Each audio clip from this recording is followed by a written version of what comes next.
Hi guys, this is Allison from Allykatkreations. How are you? Please like, share, and subscribe to my channel if you have yet to do so.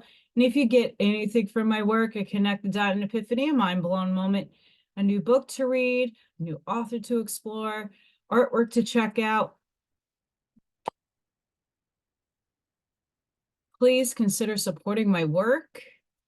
All the links are in the description. You can check out my website, AllyKatzkreations211.com, for all the art that I do. So I did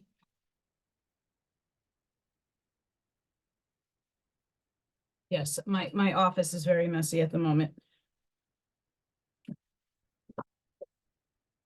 This is Goose.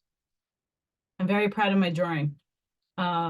This is a canine police dog for my town. I'm gonna see if I can get more pictures of the other doggos to do. Today I was woken up by Little Thor and Miss Morgan. She's still hanging on by little bits of threads. And I got an appointment this morning to drop my laptop off to a store in the next town over. So who knows how long it's going to take for them to see if it's even fixable. In the meantime, I have optimism that it's something stupid minor, and yeah. Regardless, crazy times. I'm also allergies, or this is allergies, coughing, congested. It is 50 something degrees outside. It is gorgeous out. It was raining all night. Woke up, couldn't breathe. It was bad. Better, a little bit better now. So I figured before the other stuff during my day happens, get a Urantia read in. And this is doing it again. Sorry, guys, this camera is absolutely mind-boggling. So we're going to read paper 63, The First Human Family. Now, before I begin, I am dyslexic. My teeth fall out from here. You can see a little gap there. All the way back there, my teeth fall out. So things might not be projected properly. I'm going to do the best. That's why I always have a pencil to track where I'm reading. But let's just be mindful. I ain't perfect. Urantia was registered as an inhabited world when the first two human beings, the twins, were 11 years old. And before they had become the parents of the firstborn of the second generation of actual human beings, and the Archangel message from Salvington on this occasion of formal planetary recognition closed with these words: man mind has appeared on 606 of Satania, and these parents of the new race shall be called Andon and Fanta. And all archangels pray that these creatures may speedily be endowed with the personal indwelling of the gift of the Spirit of the Universal Father. Andon is the Nabadon name, which signifies the first father-like creature to exhibit human perfection hunger. Fanta signifies the first sun-like creature to exhibit human perfection hunger. Andon and Fanta never knew these names until they were bestowed upon them at the first effusion with their thought adjusters. Throughout their mortal sojourn on Urantia, they called each other Santa Ann and Santa N. Santa Ann meaning loved by mother, Santa N signifying love by father. They gave themselves these names, and the meanings are significant of their mutual regard and affection. Interesting there. Sorry, guys, I got overheated.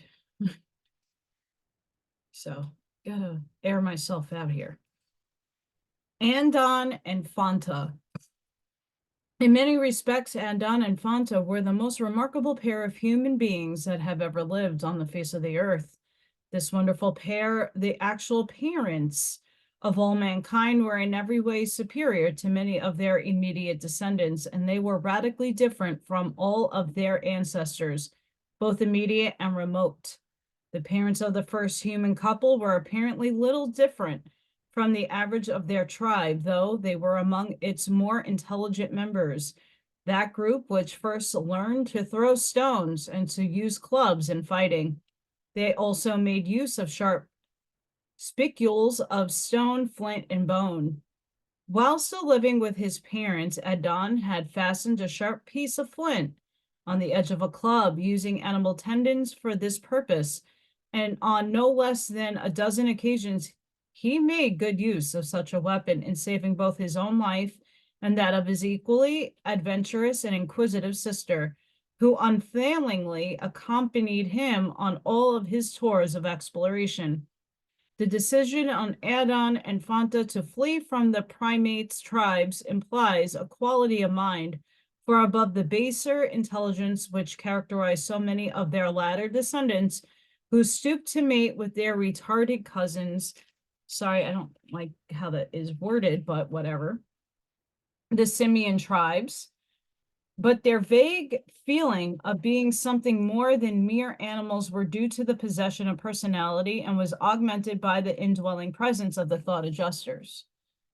The flight of the twins. After Adon and Fanta had decided to flee northward, they succumbed to their fears for a time, especially the fear of displeasing their father and immediate family. They envisaged being set upon by hostile relatives and thus recognize the possibility of meeting death at the hands of their already jealous tribesmen. As youngsters, the twins had spent most of their time in each other's company, and for this reason had never been overly popular with their animal cousins of the primate tribe, nor had they improved their standing in the tribe by building a separate and very superior tree home. And it was in this new home among the treetops one night after they had been awakened by a violent storm, and as they held each other in the fearful and fond embrace, that they finally and fully made up to their minds to flee from the tribal habitat and the home treetops. They had already prepared a crude treetop retreat, some half day's journey to the north. This was their secret and safe hiding place for the first day away from the home forests. Sorry, guys, my eyesight is blurry. Notwithstanding that the twins shared the primates' deathly fear of being on the ground at nighttime, they sallied forth shortly before nightfall on their northern trek. While it required unusual courage for them to uptake this night journey, even with the full moon, they correctly concluded that they were less likely to be missed and pursued by their tribesmen and relatives, and they safely made their previous prepared rendezvous shortly after midnight.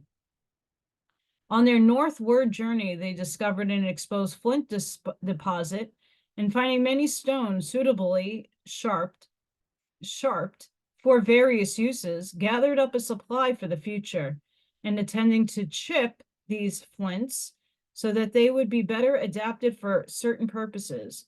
Adon discovered their sparking quality and conceived the idea of building fire.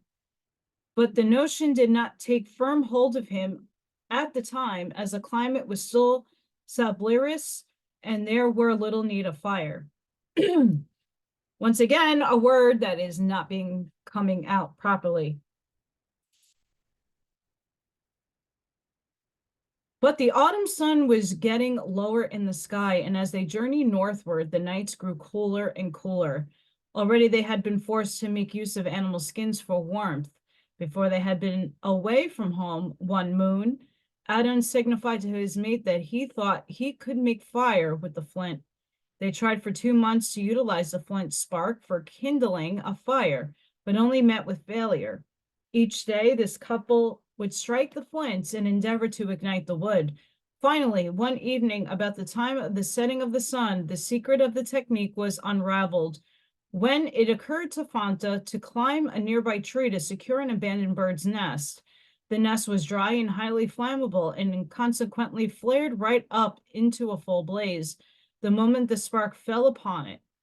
They were so surprised and startled at their success that they almost lost the fire, but they saved it by the addition of suitable fuel and began the first search for firewood by the parents of all mankind. This was one of the most joyous moments in their short but eventful lives.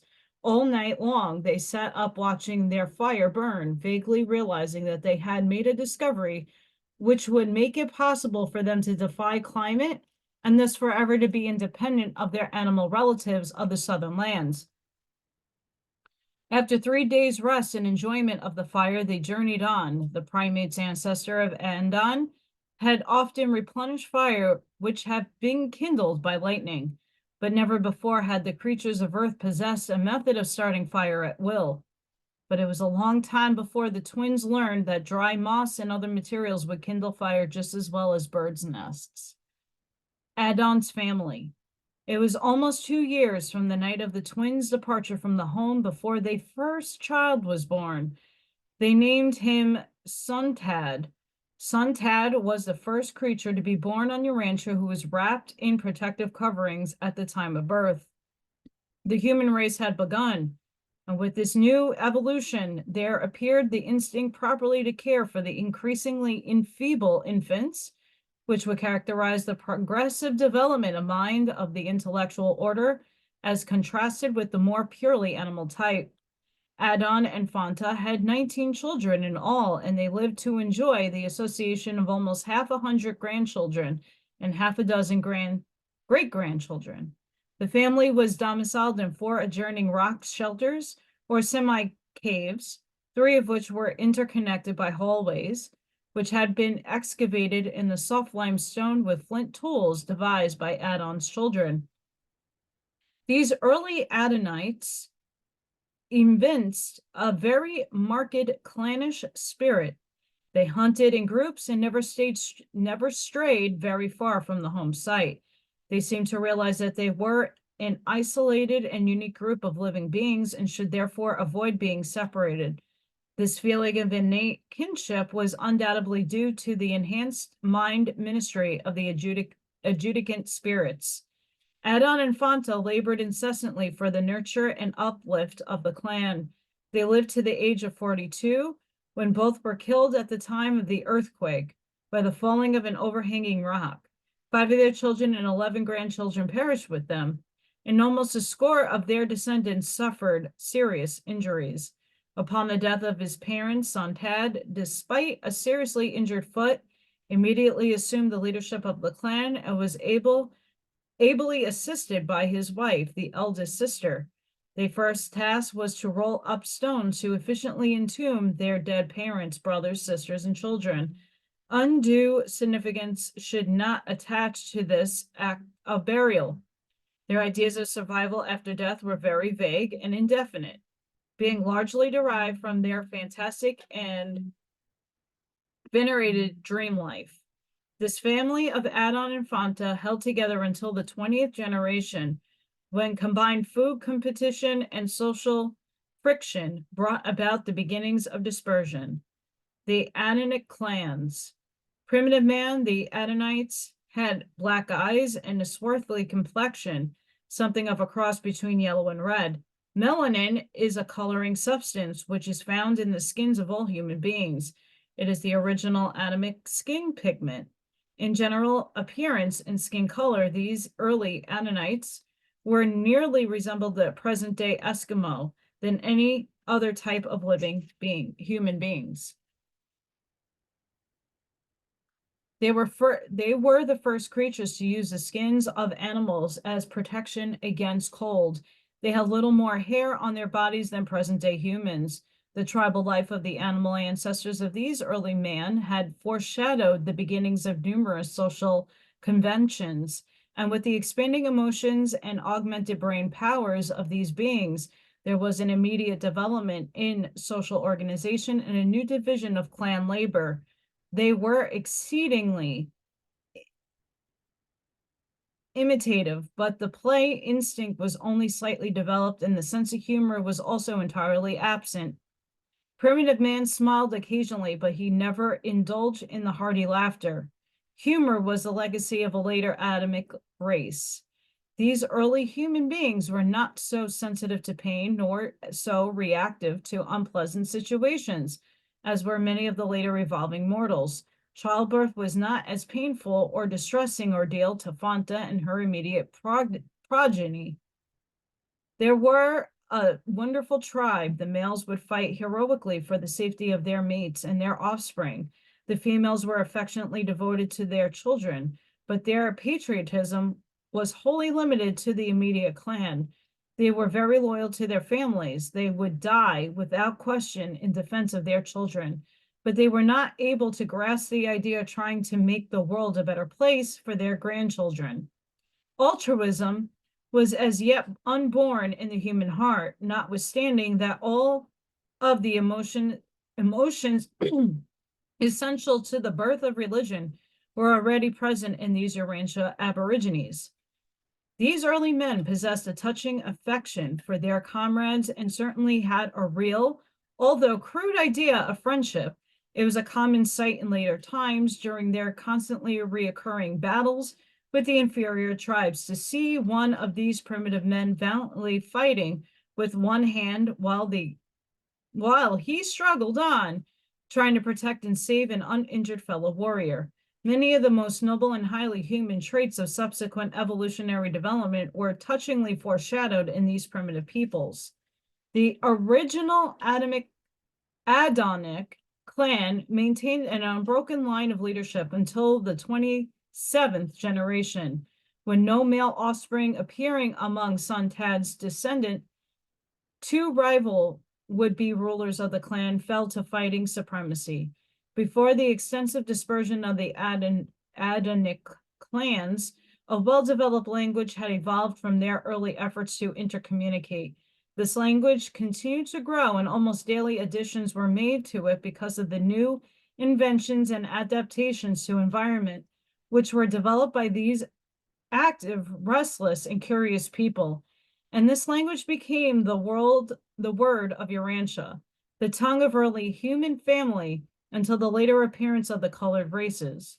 As time passed, the Adonic clans grew in number, and the contact of the expanding families developed friction and misunderstandings.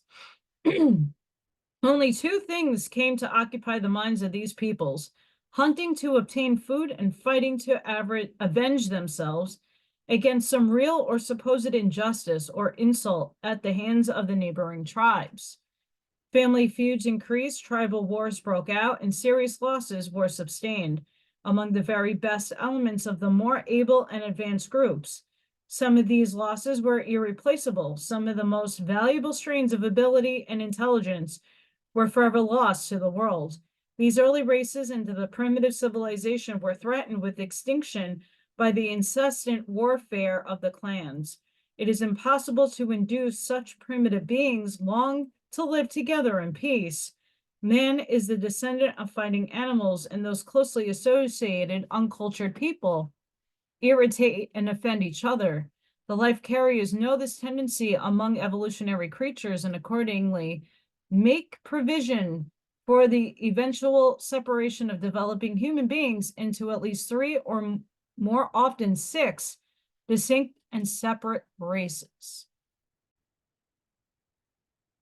Anagar, the first truth teacher. As the Adonic dispersion extended, the cultural and spiritual status of the clans retrogressed for nearly 10,000 years until the days of Anagar, who assumed the leadership of these tribes, brought peace among them, and for the first time led all of them in the worship of the breath giver to men and animals. Adon's philosophy had been most confused. He had barely escaped becoming a fire worshiper because of the great comfort derived from his accidental discovery of fire. Reason, however, directed him from his own discovery to the sun as a superior and more awe-inspiring source of heat and light.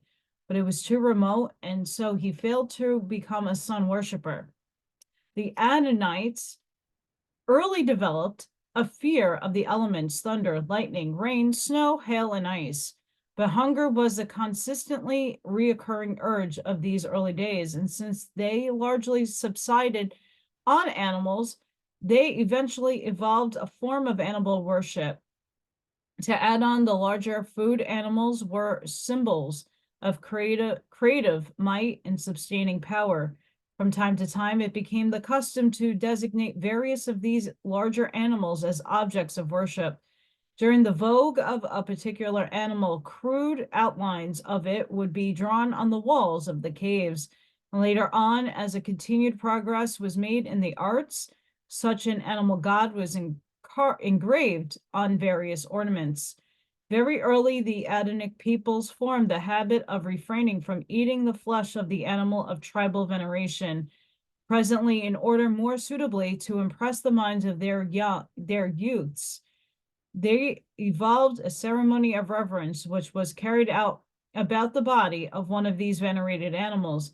And so later on, this primitive performance developed into the more elaborate sacrificial ceremonies of their descendants. And this is the origin of sacrifices as a part of worship. This idea was elaborated by Moses in the Hebrew ritual and was preserved in principle by the Apostle Paul as the doctrine of atonement for sin by the shedding of blood. That food was the all-important thing in the lives of these primitive human beings is shown by the prayer taught these simple folks by Anagar, their great teacher, and this prayer was, O breath of life, give us this day our daily food, deliver us from the curse of the ice, save us from our forest enemies, and with mercy receive us into the great beyond. Anagar maintained headquarters on the northern shores of the ancient Mediterranean in the region of the present Caspian Sea at a settlement called Oban, the tarrying place on the westward turning of the travel trail leading up northward from the Mesopotamian Southland. From Oban, he set out teachers to the remote settlements to spread his new doctrines of one deity and his concept of the hereafter, which he called the great beyond. These emissaries of Anagar were the world's first missionaries. They were also the first human beings to cook meat, the first regularly to use fire in the preparation of food. They cooked flesh on the ends of sticks and also on hot stones. Later on, they roasted large pieces in the fire, but their descendants almost entirely reverted to the use of raw flesh.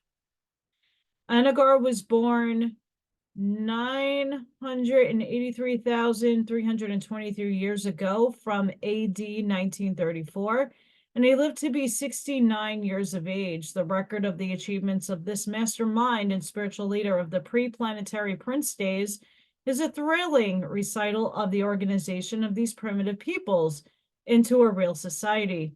He instituted an effective tribal government, the like of which was not obtained by succeeding generations in many millenniums.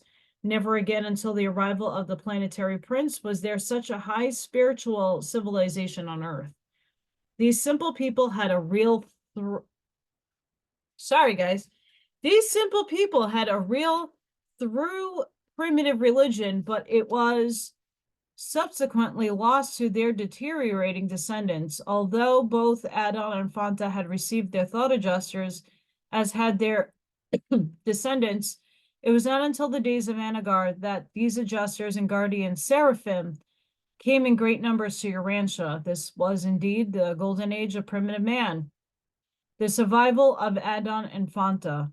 Adon and Fanta, the splendid founders of the human race, received recognition at the time of their adjudication of Urantia upon the arrival of the planetary prince. And in due time, they emerged from the regime of the mansion worlds with citizenship status on Jerusalem. Although they had never been permitted to return to Urantia, they are cognizant of the history of the race they founded. They grieved over the Pelagestia betrayal, sorrowed because of the atomic failure, but rejoiced exceedingly when announcement was received that Michael had selected their world as the theater for his final bestowal. Theater? On Jerusalem, both Adon and Fanta were fused with their thought adjusters, as also with several of their children, including Suntad, but the majority, even their immediate descendants, only achieved spirit fusion. Adon and Fanta, shortly after their arrival to Jerusalem, received permission from the Cistern sovereign to return to the first mansion world to serve with the Urantia personalities who welcomed the pilgrims of the time from Urantia to the heavenly spheres. And they had been assigned indefinitely to the service. They sought to send greetings to Urantia in connection with these revelations, but this request was wisely denied them. And this is the recital of the most heroic, fascinating chapter in all history of Urantia, the story of the evolution, life struggles, death, and eternal survival of the unique parents of all mankind. Presented by the Life Carrier Resonant on Urantia. And this concludes paper 63. Next time, we will read paper 64, The Evolutionary Races of Color. Just a personal perception and interpretation of what I know and read of others.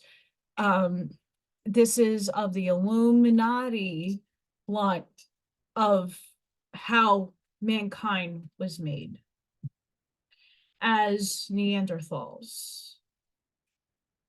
And that's from Ashiana Jean.